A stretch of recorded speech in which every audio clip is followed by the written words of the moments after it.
Ain't nothing but gangsta party, party. Ain't nothing but gangsta party, party.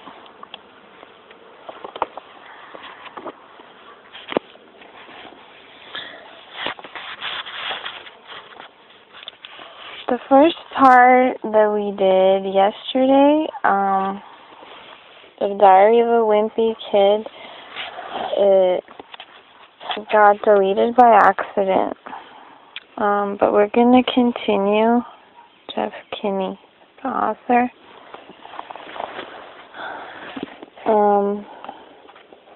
We stopped at 67 page, and we read the whole thing and we lost the recording, so we're gonna try one more time. Okay, so where are we here?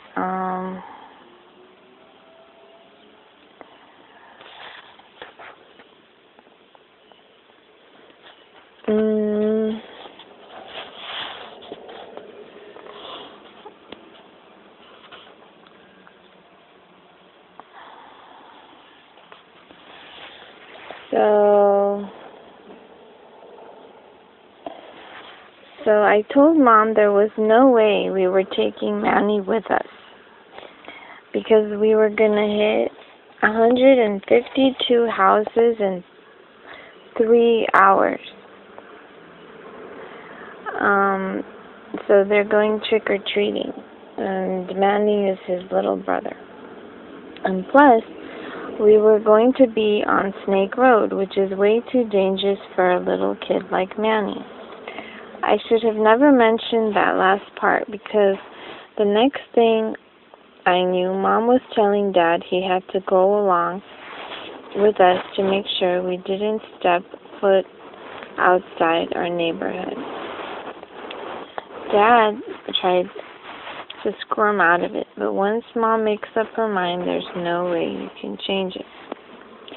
Before we even got out of the driveway, our own driveway, we ran into our neighbor, Mr. Mitchell, and his kid, Jeremy. So, of course, they tagged along with us.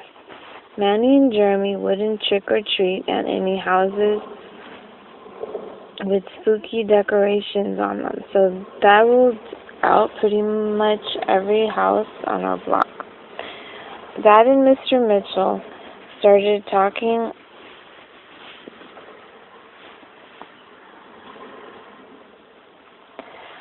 about football or something, and every time one of them wanted to make a point, they'd stop walking. Blah, blah, blah, blah, blah, blah. So we were hitting only about one house every 20 minutes.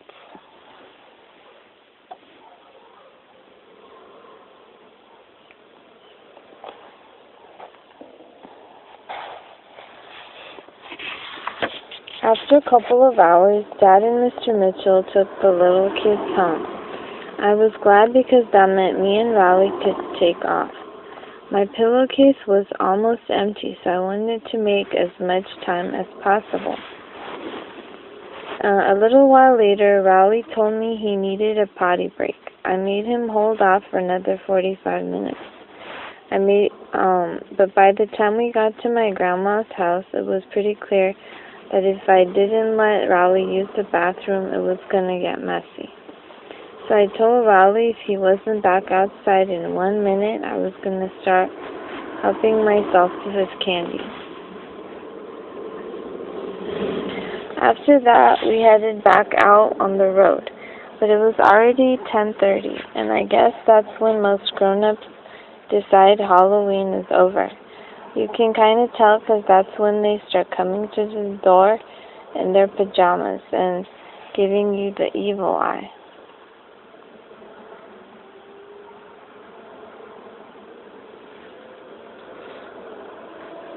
We decided to head home. We made up a lot of time after Dad and Manny left, so I was pretty satisfied with how much candy we took in. When we were halfway home, this pickup truck came roaring down the street with a bunch of high school kids in it.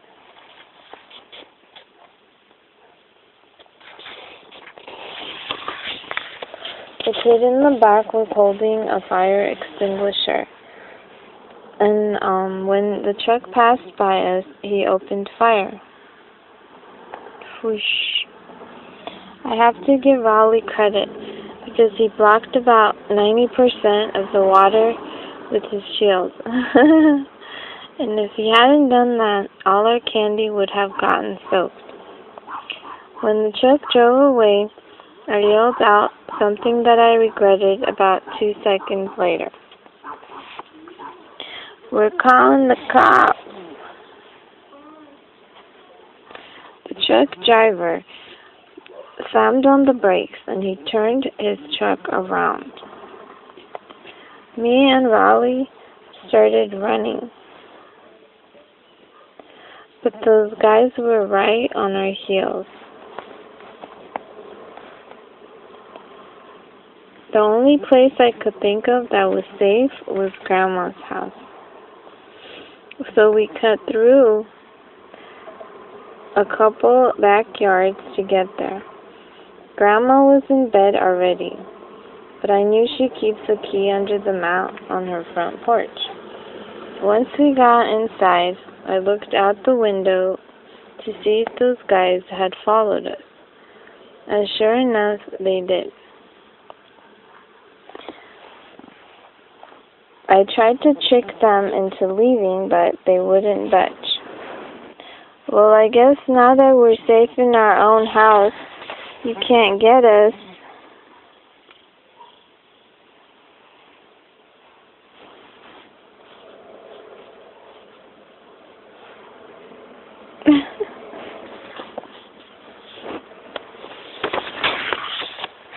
After a while, we realized the teenagers were gonna wait us out. So we decided we were just gonna have to spend the night at Grandma's. That's when we started getting cocky, making monkey noises at the teenagers and whatnot. Well, at least I was making monkey noises. Rolly was kind of making owl noises, but I guess it was the same general idea. Ooh, ooh, ee, ee, ah, ah. Woo, woo. And called Mom to tell her we were going to crash at Grandma's for the night. But Mom sounded really mad on the phone. She said it was a school night and that we had to get home right that instant. So that meant we were going to have to make a run for it. I looked out the window, and this time I didn't see the truck, but I knew those guys were hiding somewhere and were just trying to draw us out. So we snuck out the back door, hopped over Grandma's fence, and ran all the way to Snake Road. I figured our chances were better there because there aren't any streetlights. Snake Road is scary enough on its own without having a truckload of teenagers hunting you down. Every time we saw a car coming, we dove into the bushes. It mustn't have taken us a half hour to go. It must have taken us half an hour to go 100 yards.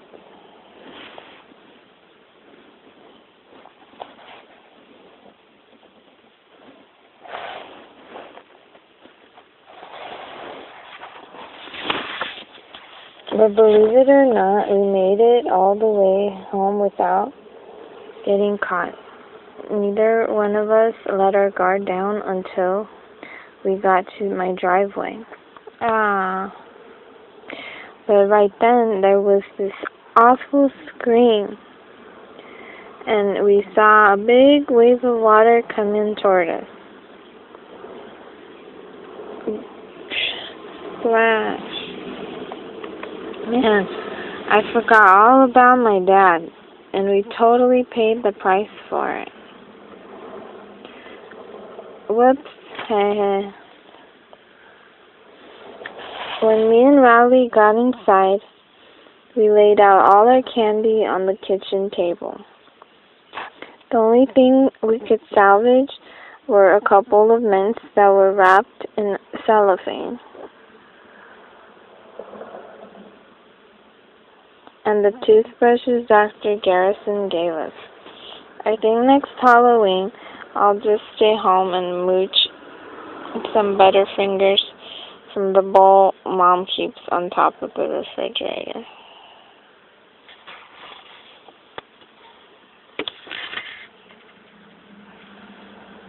Aww.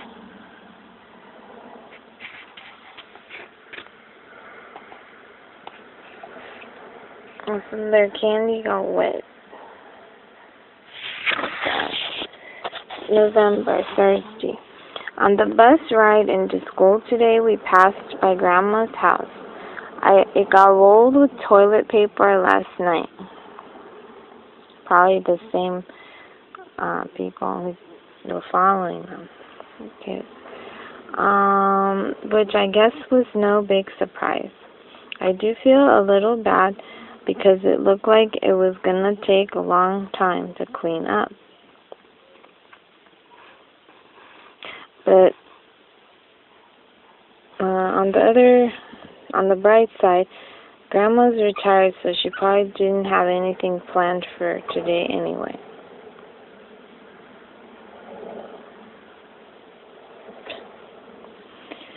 Wednesday, in third period, Mr. Underwood, our phys ed teacher, announced that the boys will be doing a wrestling unit for the next 6 weeks. If there's one thing most boys in my school are into, it's professional wrestling. So Mr. Underwood might as well have set off a bomb. Lunch comes right after phys ed, and the cafeteria was a complete madhouse. I don't know what the school is thinking, having a wrestling unit. But I decided if I don't want to get twisted into a pretzel for the next month and a half, I'd better do my homework on this wrestling business.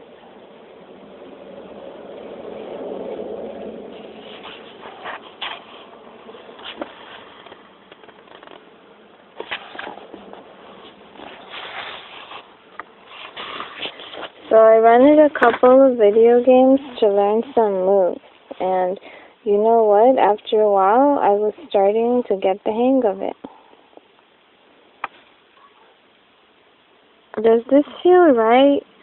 Yes, no, help. In fact, the other kids in my class had better look out, because if I keep this up, I could be a real threat.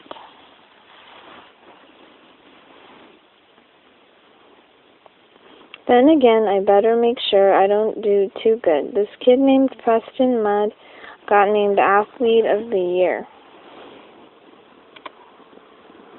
or of the month, for being the best player in the basketball unit. So they put his picture up in the hallway. It took people about 5 seconds to realize how P-Mud sounded when you said it out loud. And after that, it was all over for Preston.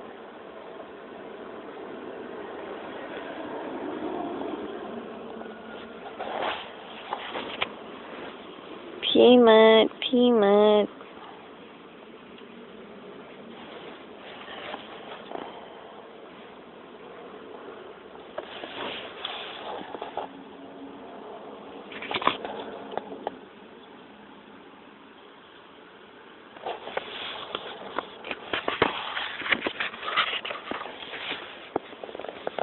Thursday.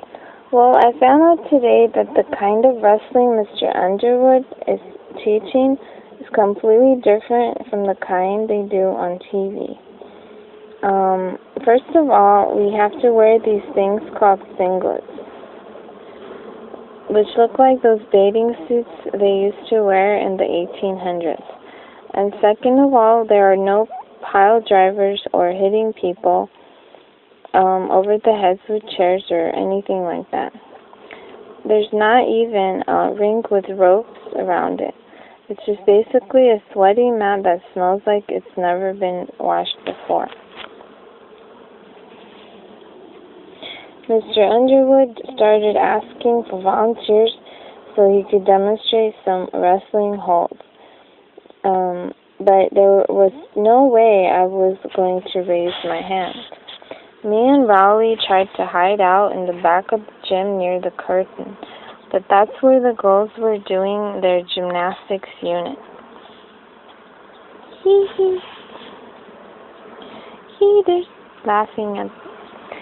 We got out of there in a hurry, and we went back to where the rest of the guys were. Mr. Underwood singled me out, probably because I'm the lightest kid in the class, and he could toss me around without straining himself.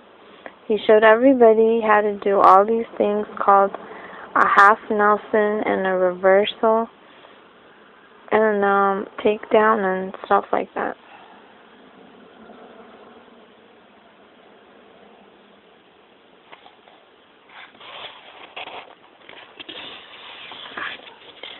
When he was doing this one move called the fireman's carry, I felt a breeze down below, and I could tell my singlet wasn't doing a good job keeping me covered up.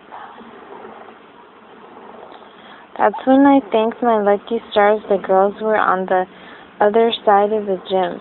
Mr. Underwood divided us up into weight groups. I was pretty happy about that at first, because it meant I wasn't going to have to wrestle kids like Benny Wells, who can bench press 250 pounds.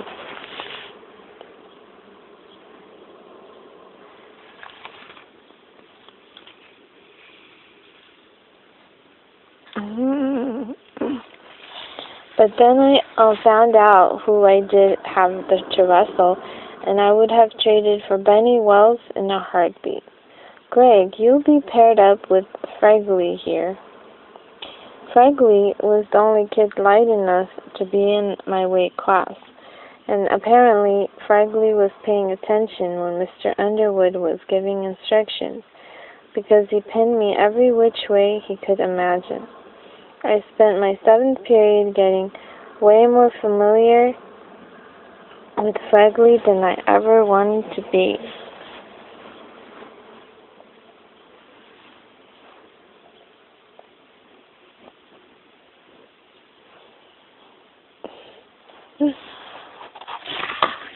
Tuesday. This wrestling unit has totally turned our school upside down. Now kids are wrestling in the hallways, in the classrooms, you name it, but the 15 minutes after lunch where they let us outside is the worst.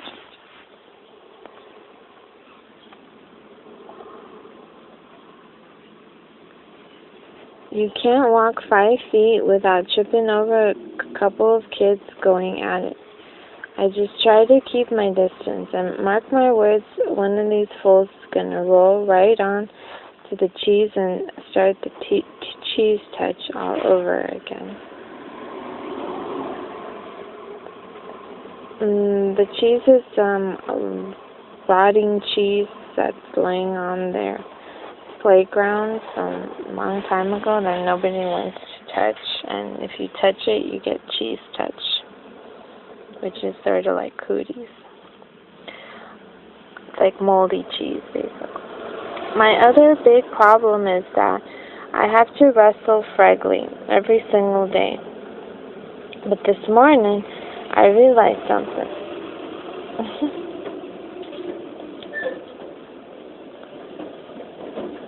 If I can move out of Fregley's weight class, I won't have to wrestle him anymore.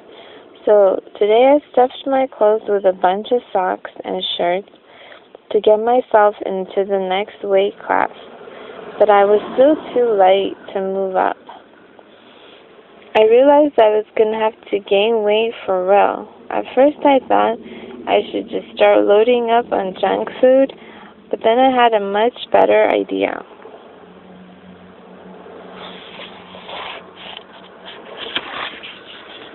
I decided to gain my weight in muscle, not fat.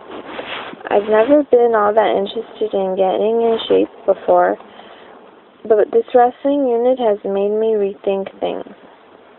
I figure if I bulk up now, it could actually come in handy down the road.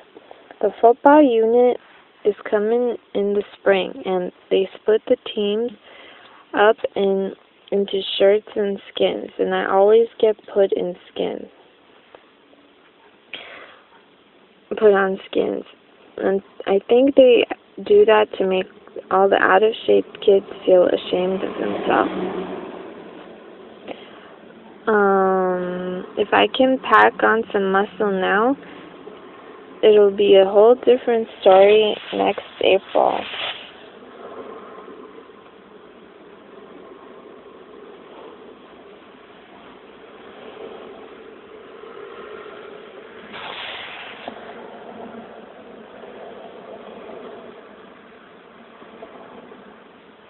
Greg Huffley, you're on skin.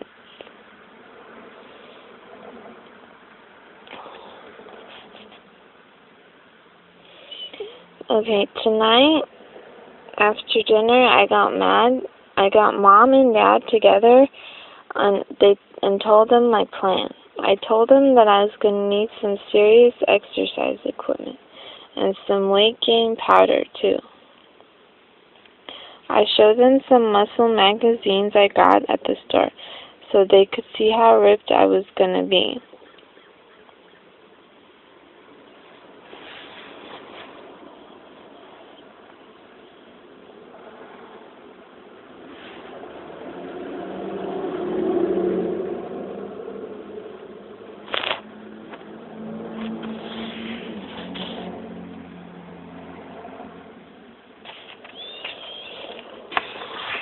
Mom didn't really say anything at first, but Dad was pretty enthusiastic. I think he was just glad I had a change of heart from how I used to be when I was a kid. If you work out regularly, you can get big muscles. Muscles are gross. But Mom said if I wanted a weight set, I was going to have to prove that I could stick with an exercise regimen. She said I could do that by doing sit-ups and jumping jacks for 2 weeks. I had to explain that the only way to get totally bulked up is to get the kind of high-tech machines they have at the gym, but Mom didn't want to hear it. Then Dad said if I wanted a bench press, I should keep my fingers crossed for Christmas. For Christmas is a month and a half away. And if I get pinned by Fregley one more time, I'm going to have a nervous breakdown. So it looks like Mom and Dad aren't going to be any help. That means I'm going to have to take matters into my own hands as usual. Saturday, I couldn't wait to start my weight training program. Even though Mom wouldn't let me get the equipment I needed, I wasn't going to let that hold me back. So, I went into the fridge and emptied out the milk and orange juice and filled the jugs with sand. Then I taped them to a broomstick, and I had myself a pretty decent barbell. After that, I made a bench press out of an ironing board and some boxes.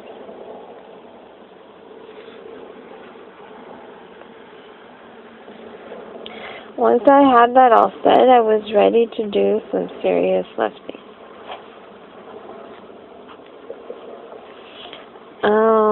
I needed a spotting partner, so I called Rowley, and when he showed up at my door wearing some ridiculous getup, I knew I made a mistake inviting him.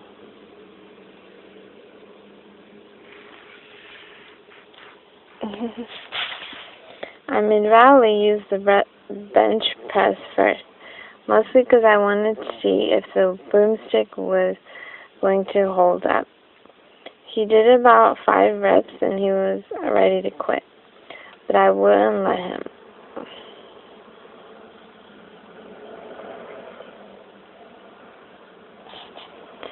That's what a good training partner is for, to push you beyond your limits.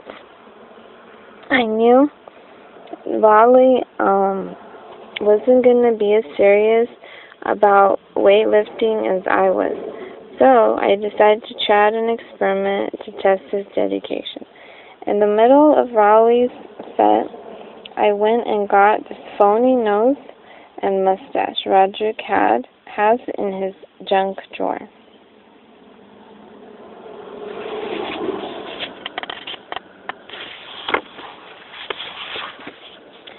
And right when Rowley had the barbell in the down position, I leaned over and looked at him.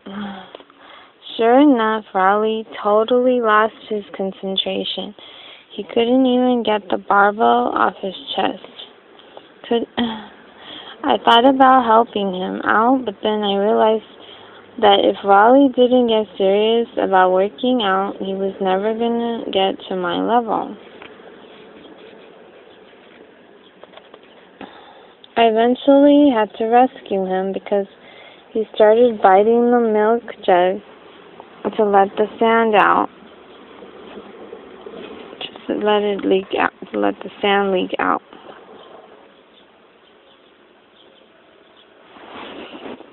After Raleigh got off the bench press, it was time for my set. But Raleigh said he didn't feel like working out anymore, and he went home. You know, I figured he'd pull something like that, but I guess you can't expect everyone to have the same kind of dedication as you. So, Wednesday. Today in geography, we had a quiz. And I have to say, I've been looking forward to this one for a long time.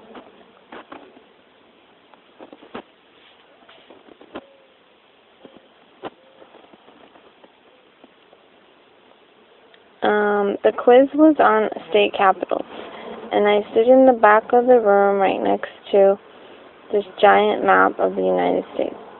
All the capitals are written in big red print.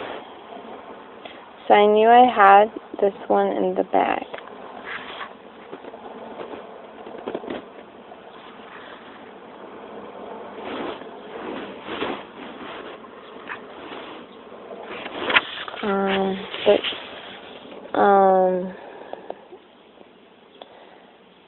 Right before the test got started, Patty Farrell piped up from the front of the room. "Teacher, teacher."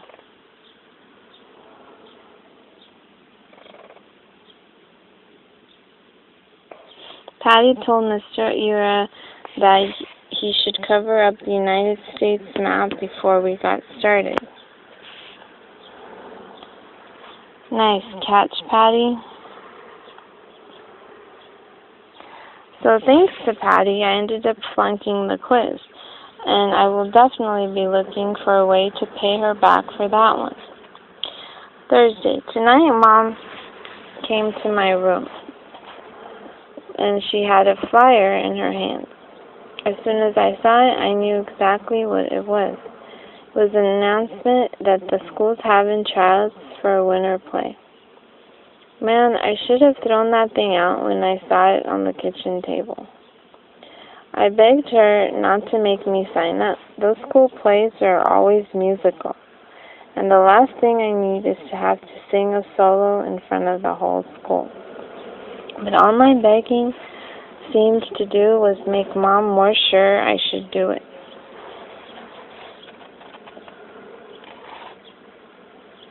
And that's kind of creepy.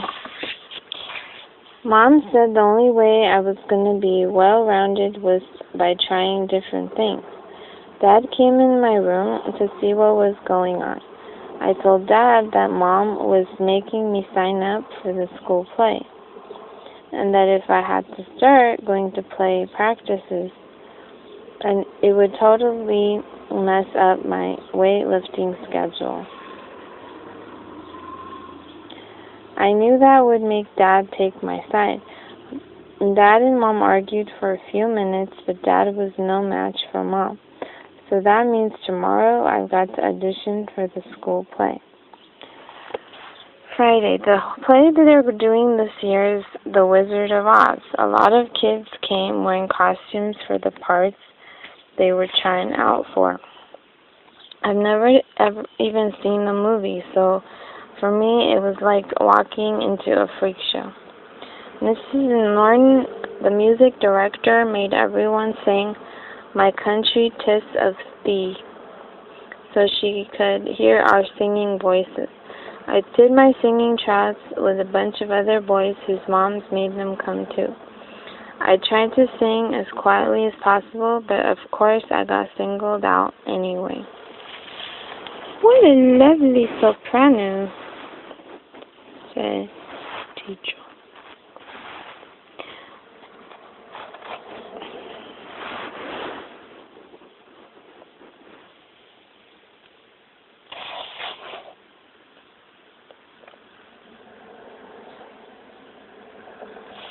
Oh, that's a lion and a monkey and a tin man.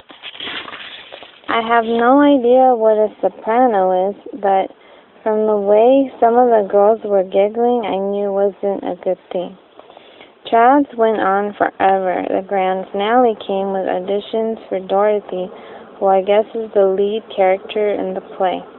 And who should try out first but Patty Farrell. I thought about trying out for the part of the witch because I heard that in the play, the witch does all sorts of mean things to Dorothy. But then somebody told me there's a good witch and a bad witch, and with my luck, I'd end up getting picked to be the good one. Monday, I was hoping Mrs. Norton would just cut me from the play, but today she said that everyone who tried out is going to get a part, so lucky me. Mrs. Norton showed The Wizard of Oz movie so everyone would know the story. I was trying to figure out what part I should play, but pretty much every character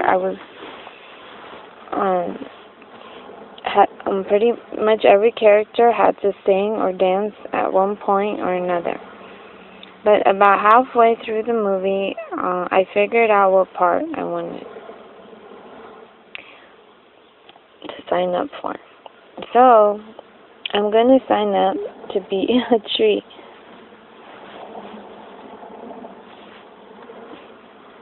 Because they don't have to sing and they get to beam Dorothy with apples.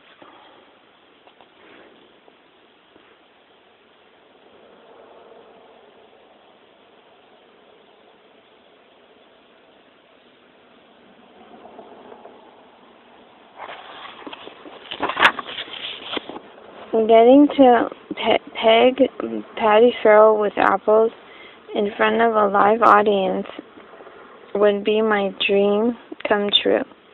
I may actually have to thank Mom for making me do this play once it's over. After the movie ended, I signed up to be a tree. Unfortunately, a bunch of other guys had the same idea as me, so I guess there are a lot of guys who have a bone to pick with Patty Farrell. Wednesday. Well, like Mom always says, be careful what you wish for. I got picked to be a tree, but I don't know if that's such a good thing. The tree costumes don't actually have armholes, so I guess that rules out any apples from them. I should probably feel lucky that I got a speaking part at all. They had too many kids trying out and not enough roles, so they had to start making up characters. Rodney James tried out to be the Tin Man, but he got stuck with being the shrub.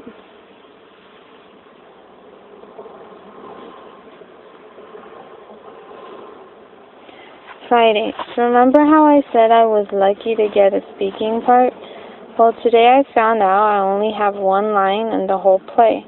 I say it when Dorothy picks an apple off my branch. Ouch.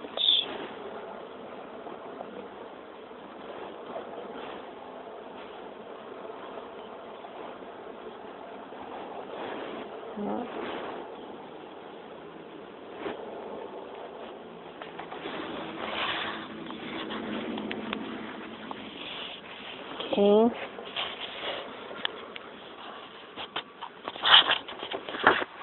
That means I have to go to a 2-hour practice every day so I can just say one stupid word.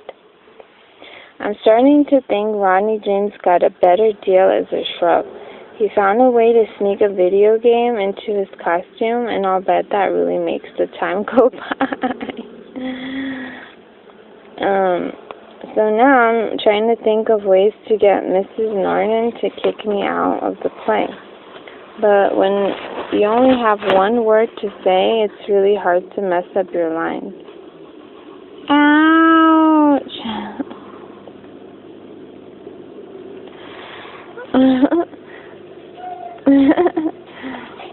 Thursday. The play is only a couple of days away.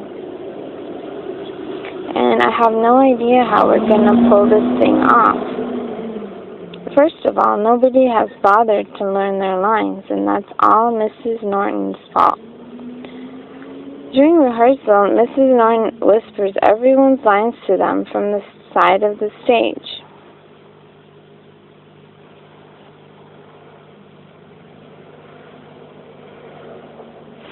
I'll get you, my pretty.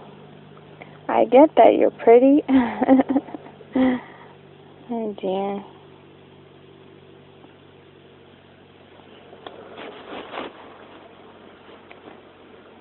I wonder how it's gonna go next Tuesday when Mrs. Norton is sitting at her piano 30 feet away.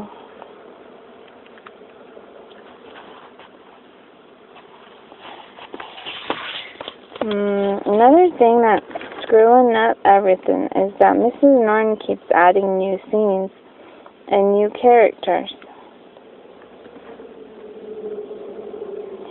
Yesterday she brought in this first grader to play Dorothy's dog Toto, but today the kid's mom came in and said she wanted her child to walk around on 2 legs because crawling around on all fours would be too degrading. So now we've got a dog that's gonna be walking around on his hind legs for the whole show. But the worst thing is that Mrs. Norton actually wrote a song that us trees have to sing. She said everyone deserves a chance to sing in the play. So today we spent an hour learning the worst song that's ever been written.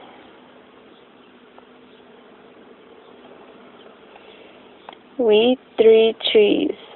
Thank God Roderick won't be in the audience to see me humiliate myself. Mrs. Norton says the play is going to be a semi-formal occasion, and I know there's no way Roderick is going to wear a tie for a middle school play. Today wasn't all bad. Toward the end of the practice, Archie Kelly tripped over Rodney James and chipped his tooth because he couldn't stick his arms out to break his fall. Oh my God.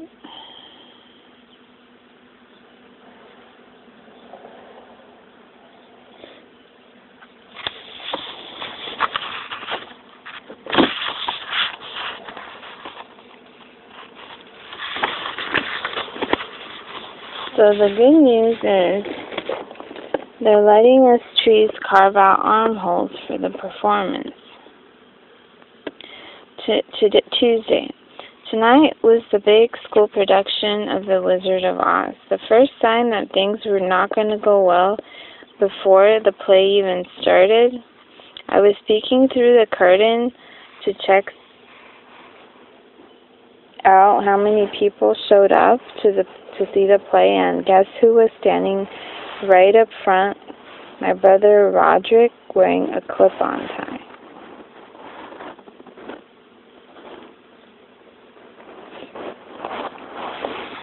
He must have found out I was singing, and he couldn't resist the chance to see me embarrass myself.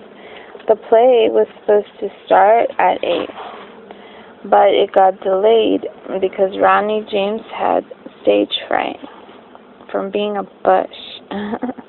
You'd figure that someone whose job it was to sit on the stage and do nothing could just suck it up for one performance. But Rodney wouldn't budge, and eventually his mom had to carry him off. Oh dear Lord. The play finally got started around 8:30. Nobody could remember their lines, just like I predicted. But Mrs. Norton kept things moving along with her piano.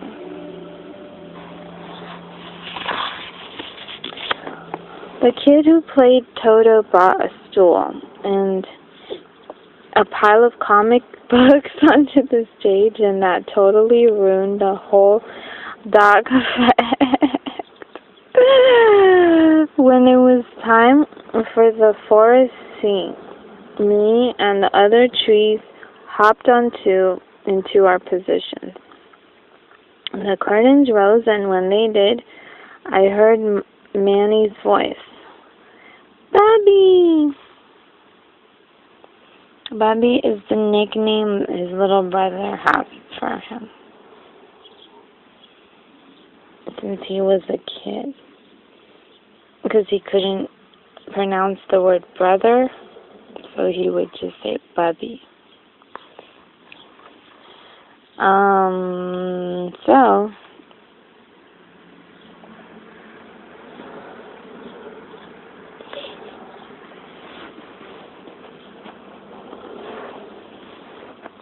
great. I have been able to keep that nickname quiet for 5 years, and now all of a sudden the whole town knew it. I could feel about 300 pairs of eyeballs pointed my way. So I did some quick ad-libbing, and I was able to deflect the embarrassment over to Archie Kelly.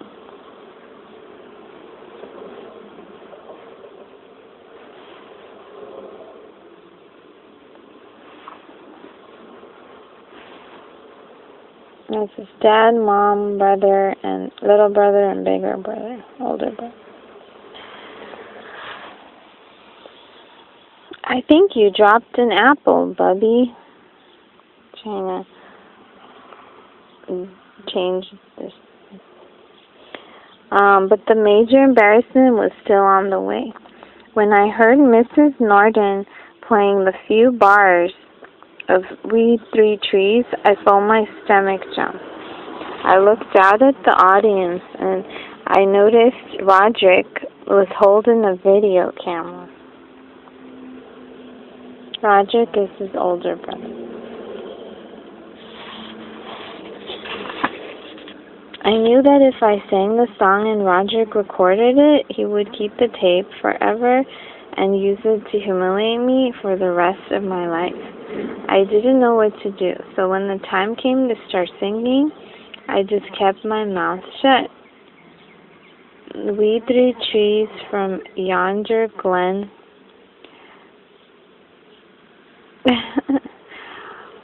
do spy a maiden fair and sweet, whilst we are rooted to our spots, she doth move on lighter feet.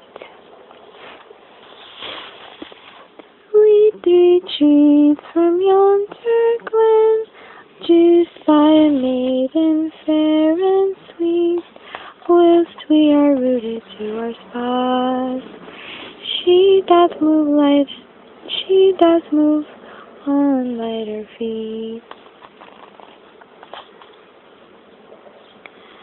For a few seconds there, things went okay. I figured that if I didn't technically sing the song, then Roderick wouldn't have anything to hold over my head. But after a few seconds, the other trees noticed I wasn't singing. I guess they must have thought I knew something that they didn't, so they stopped singing too. Now the three of us were just standing there, not saying a word. Mrs. Norton must have thought we forgot the words to the song, because she came over to the side of the stage and whispered the rest of the lyrics to us.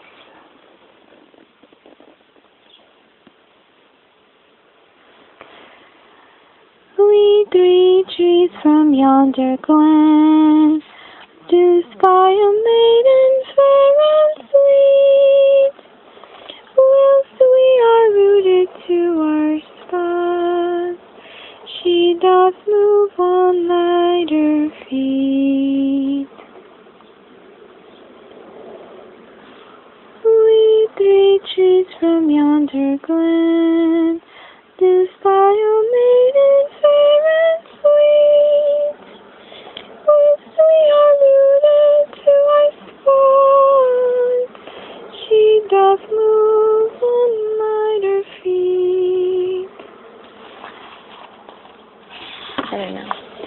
The song is only about 3 minutes long, but to me, it felt like an hour and a half.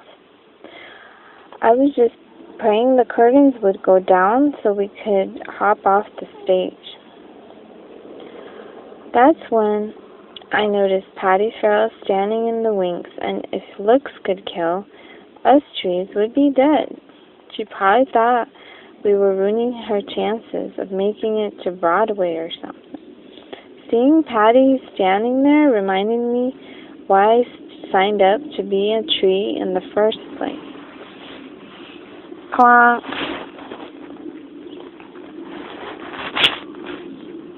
Pretty soon, the rest of the trees started throwing apples too. I think Toto even got in on the act. Somebody knocked the glasses off of Patty's head, and one of the lenses broke. Mrs. Norton had to shut down the play after that because Patty can't see 2 feet in front of her without her glasses. After the play was over, my family went home. Together, Mom had bought a bouquet of flowers, and I guess they were supposed to be for me. She ended up tossing them in the trash can on the way out the door. I just hope that everyone who came to see the play was as entertained as me.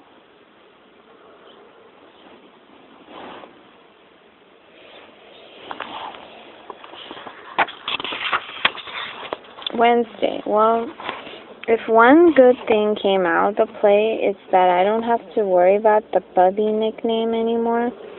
I saw Archie Kelly getting hassled in the hallway after 5th period, so it looks like I can finally start to breathe a little easier. Hi there, Bubby. Oh dear. Sunday.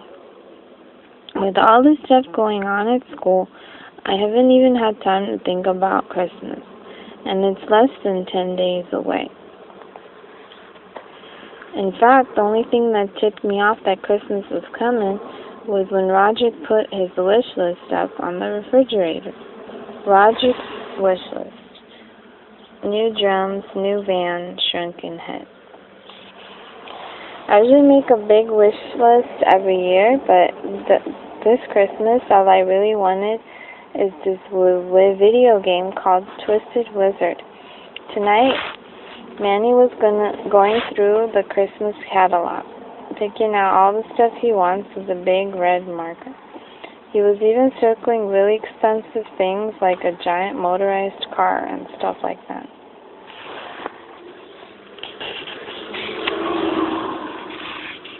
So I decided to step in and give him some good big brotherly advice. I told him that if he circled stuff that was too expensive, he was going to end up with a bunch of clothes for Christmas. I said he should just pick 3 or 4 medium-priced gifts so he would end up with a couple of things he actually wanted. But of course, Manny just went back to circling everything again. So I guess he'll just have to learn the hard way. When I was 7, the only thing I really wanted for Christmas was a Barbie dream house, and not because I like girls' toys like Roderick said. I just thought it would be a really awesome fort for my toy soldiers. When Mom and Dad saw my wish list that year, they got in a big fight over it.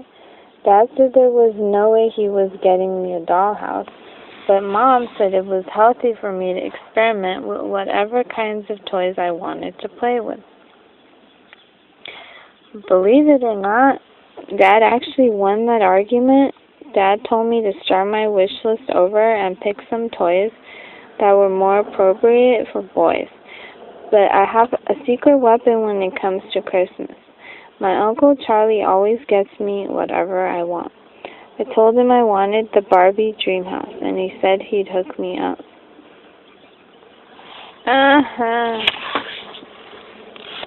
On Christmas, when Uncle Charlie gave me my gift, it was not what I asked for.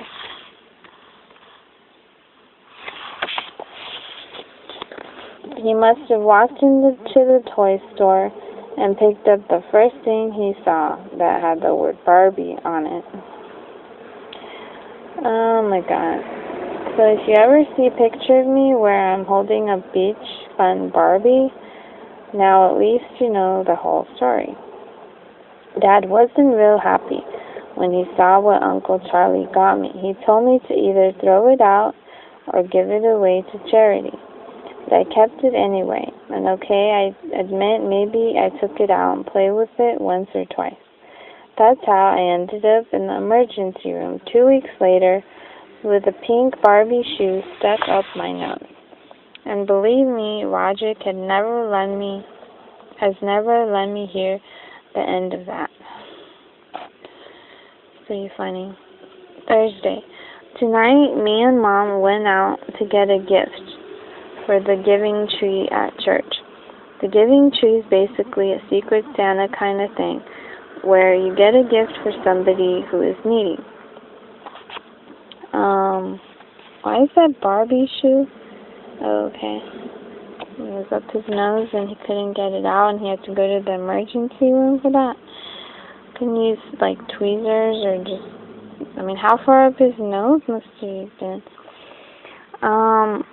So, Mom picked out a red wool sweater for our giving tree guy. I tried to talk Mom into getting something a lot cooler, like a TV or a slushy machine or something like that.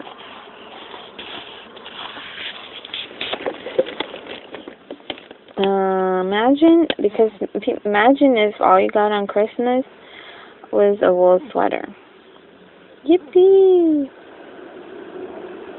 I'm sure Giving Tree Guy will throw his sweater in the trash, along with the 10 cans of yams we sent his way during the Thanksgiving food drive. Christmas. Why 10? It's a lot of cans of yams. Christmas. When I woke up this morning and went downstairs, there were about 1 million gifts under the Christmas tree. But when I started digging around, there were hardly any gifts with my name on them. But Manny made out like a bandit. He got every single thing he circled in the catalog, no lie. So I'll bet he's glad he didn't listen to me. I did find a couple things with my name on them, but they were mostly books and socks and stuff like that.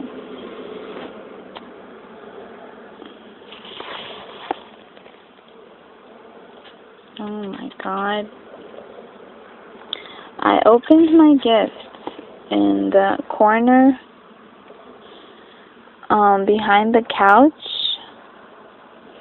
because I don't like opening gifts near Dad. Whenever someone opens a gift, Dad swoops right in and cleans up after them.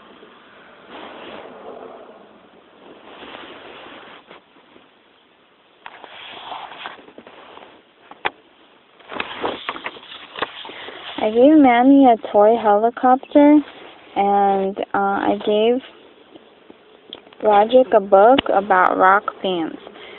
Roger gave me a book too, but of course he didn't wrap it. The book he got me was Best of Little Cutie. Little Cutie is the worst comic in the newspaper, and Roger knows how much I hate it. I think this is the 4th year in a row I've gotten a Little Cutie book from him. I gave Mom and Dad their gifts. I get them the same kind of thing every year, but parents eat that stuff up. Thanks. Number 1 Dad and number 1 Mom. Cup. The rest of the relatives started showing up around 11, and Uncle Charlie came at noon. Uncle Charlie brought a big trash bag full of gifts, and he pulled my present out of the top of the bag.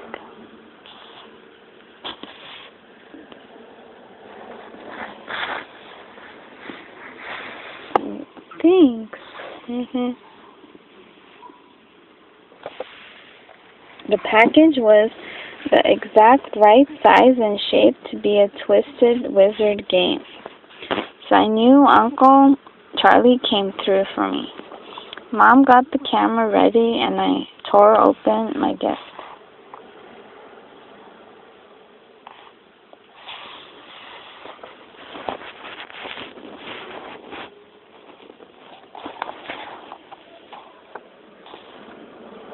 I hope it's not mint. But it was just an 8x10 picture of Uncle Charlie. Guess I didn't do a good job of hiding my disappointment and Mom got mad. All I can say is I'm glad I'm still a kid, because if I had to act happy about the kinds of gifts grown-ups get, I don't think I could pull it off. Bless this house. I know the perfect place for this. I just knew you'd love it. Oh, Jesus. I went up to my room to take a break for a while. A couple minutes later, Dad knocked on my door. He told me he had my gift for me out in the garage. And the reason it was out there was because it was too big to wrap. And when I walked down to the garage, there was a brand new weight set.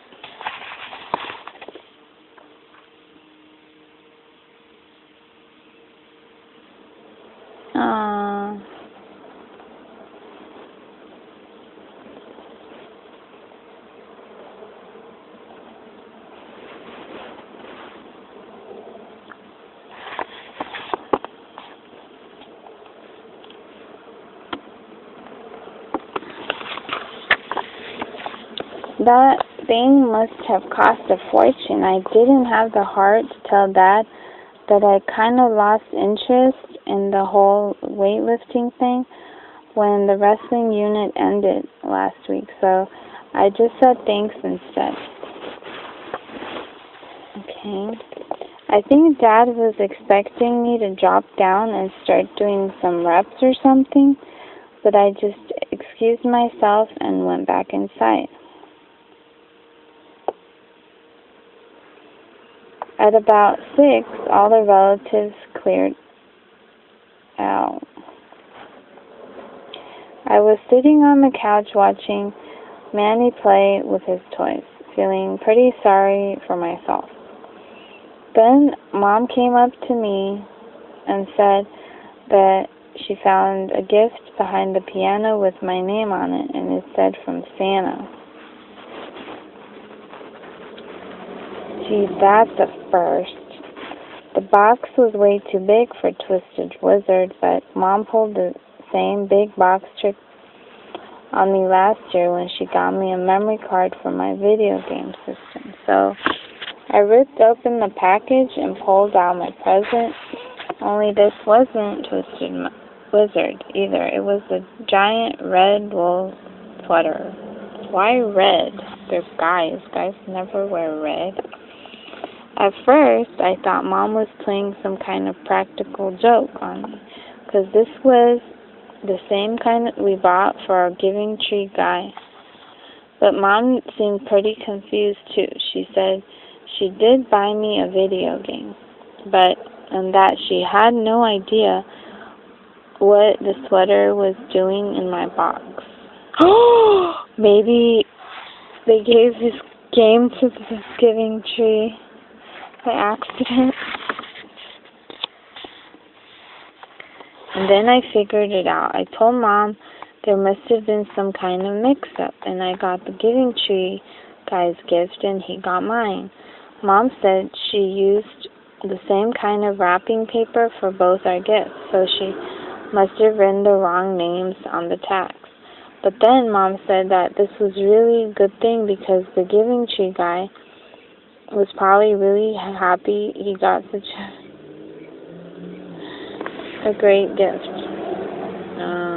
Not if you don't play video games. But then Mom said that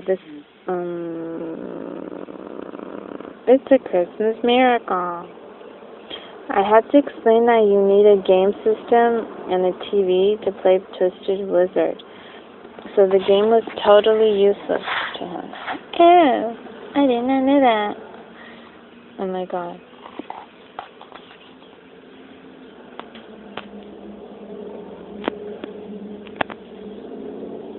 Even though my Christmas was not going that great, I'm sure it was going a whole lot worse for the Giving Tree guy.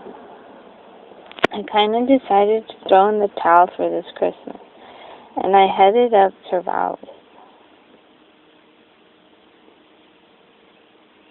Jerks. Okay. I forgot to get a gift for Raleigh, so I just slapped a bow on the little cutie book Roger gave me, and that seemed to do the trick. Raleigh's parents have a lot of money, so I can always count on them for a good gift. But Raleigh said that this year he picked out my gift himself. Then he brought me outside to show me what it was.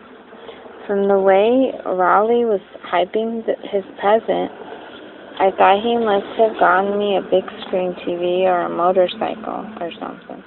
But once again, I let my hopes get too high. A motorcycle? Really? For a kid? Raleigh got me a big wheel. I guess I would have thought this was a cool gift when I was in 3rd grade. But I have no idea what I'm supposed to do with one now. Raleigh was so enthusiastic about it that I tried my best to act like I was happy anyway. Gee, thanks. We went back inside, and Raleigh showed me his Christmas flute. Aren't big wheels for little kids?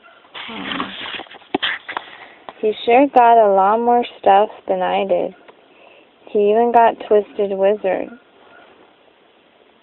So at least I can play it when I come up to his house. That is until Raleigh's dad finds out how violent it is. And boy, you have never seen someone as happy as Raleigh with his little cutie butt. His mom said it was the only thing on his list that he didn't get. Well, I'm glad someone got what they wanted today. It's a Christmas miracle. Okay, then. What? New Year's Eve. In case you're wondering what I'm doing in my room at 9 p.m. on New Year's Eve, let me fill you in. Earlier today, me and Manny were horsing around in the basement. I found a tiny black ball of thread on the carpet.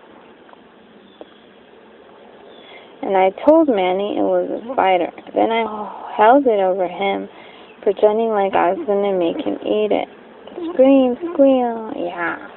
Right when I was about to let Manny go, he slapped my hand and made me drop the thread. Guess what? That fool swallowed it.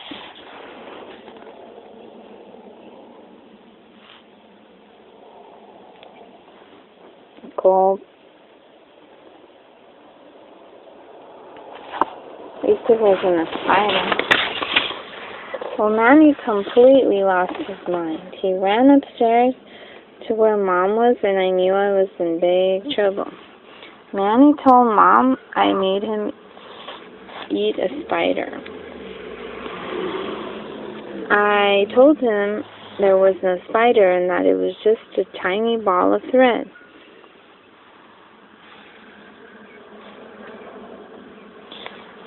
Mom brought Manny over to the kitchen table. Then she put a seed, a raisin, and a grape on a plate and told Manny to point to the thing that was the closest in size to the piece of thread he swallowed.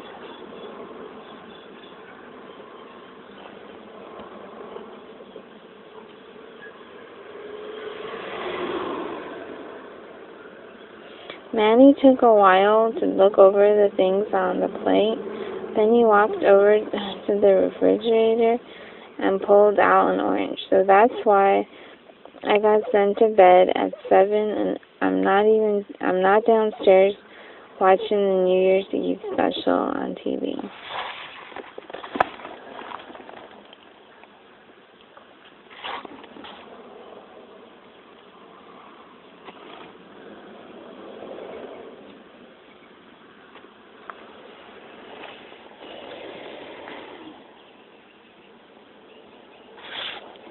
How can a spider be the size of an orange? And that's why my only New Year's resolution is to never play with Manny again.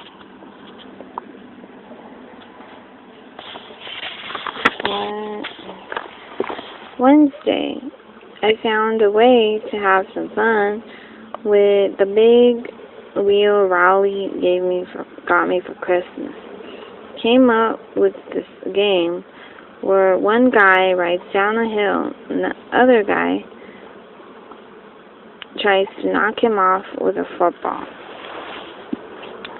Raleigh was the first one down the hill, and I was the thrower. Shriek, Grandpa. It's January. It's a lot harder to hit a moving target than I thought. Plus, I didn't get a lot of practice. It took Raleigh like 10 minutes to walk the big wheel back up the hill after every trip down. Okay, Raleigh kept asking to switch places and have me be the one who rides the big wheel, but I'm no fool. That thing was hitting 35 miles an hour and it didn't have any brakes.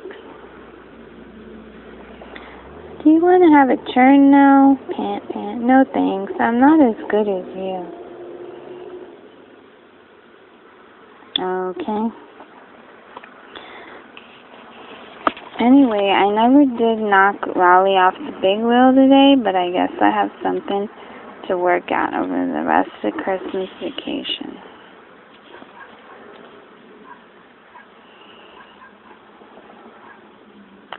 Thursday, I was heading up to Raleigh's today to play our big wheel game again, but Mom said I had to finish my Christmas thank yous before I went out anywhere. I thought I could just crank out my thank you cards in a half hour, but then it came to actually writing them. When it came to writing them, my mind went blank.